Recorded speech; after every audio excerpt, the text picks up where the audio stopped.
It's Full of Bull, episode number 4. Thank you for joining me. So I would like to start with talking about my high point daily motivations that popped out to me for the week.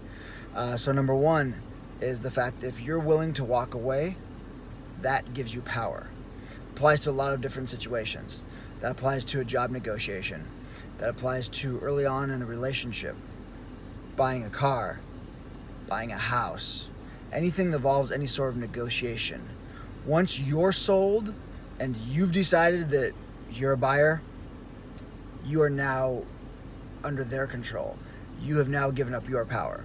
But up until the time that the deal is done, or the relationship is set, or the job is final, you need to control the power. You need to be willing to walk away. And if you're willing to walk away, then they have nothing they can hold over you. And if you can walk away with a clear conscience, if you can walk away without worrying about, did I make the right decision, did I make the wrong decision, then that puts you fully in control of a situation. So remember that next time that you give up the power by being 100% invested in prior to the other party being 100% invested. Mastering your craft takes long hours and hard work. There's no getting around it. And it doesn't matter how much school you have, how much education you have, how much other real world experience, other job experience. When you're taking on a new craft or you're re-engaging something you've already done, you have to put in the time, you have to put in the hours, and you got to learn along the way. I was in the same position where when I started out in the business world, things were going pretty well in terms of learning the product, learning the task, and I thought I was ready to run a company. I thought I was ready to be in charge. And little did I realize that I had a hell of a lot to learn. I still have a hell of a lot to learn. I think I'm a much better version of what I was previously, and then we all should be 5 years or 10 years or 20 years down the line, but we're never a finished version.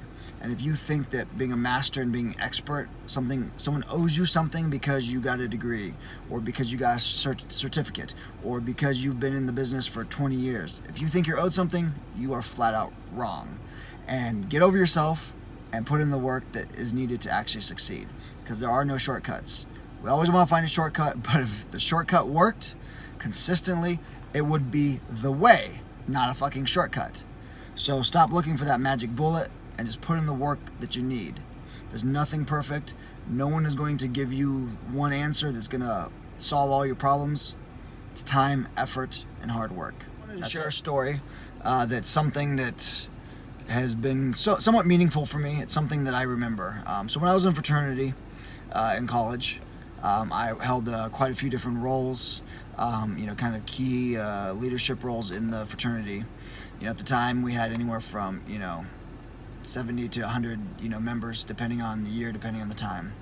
And so I was in charge primarily of recruitment, of getting new people in the door, whether they were freshmen in new freshmen in college, or whether they were transfers, or whatever the case was. So I'd never really thought of myself necessarily as a leader, but I filled the role that needed to be filled, and I enjoyed it. I was really good at it. And so people, I guess, seem to look at me for advice and for solving problems and for kind of telling people what to do. So there's a situation where I was probably telling people what to do in the fraternity house. I don't even remember what it was regarding, but I said, call them out on whatever dumb thing it is that people were doing, because a bunch of dudes together do a bunch of stupid things. That's just kind of how we are. And one of them made a mention of something along the lines of, hey, we should listen to him because we're going to be working for him someday. And I'm sure that guy does not remember saying that.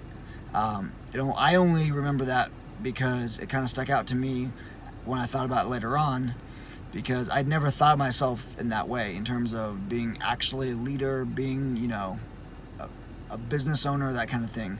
I mean, I had been, sports in high school and things. I wrestled, I was a captain, that kind of thing, but didn't really look at that as a true leadership position. And even the fraternity positions I had, they were, I guess, technically leadership, but it was a fraternity, so you can't take that too seriously. But that kind of echoed with me. And that kind of put a spotlight on something that I didn't even realize was there.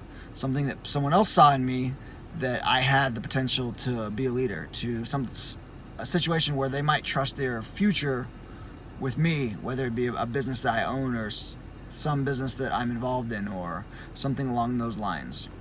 And so that was actually pretty meaningful. So that's a moment that has stuck with me, of someone else recognizing something in me that I hadn't quite recognized yet, and has come to pass that I've had a lot of our friends who were either a business partner or had come on as employees in different roles and different capacities over the years. So it's in some ways come to fruition. The guy who mentioned that, it's never been the case. I don't see it ever being the case, but it was kind of a cool moment. So I said that in the previous post I wanted to talk about those moments that kind of pop out to me and pop out to all of us who in that time may not have meant much of anything, but it turns out that it is actually kind of meaningful. So that's something for me. So in terms of what's coming up next week, we'll have another post. I might have another silly story for you, and we'll go from there. The social media is really picking up.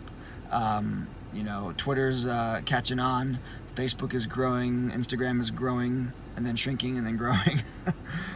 So I'm working on that, as well as obviously running day-to-day business operations for my businesses, investments, that kind of thing. Other than that, I'll check in with you guys next week.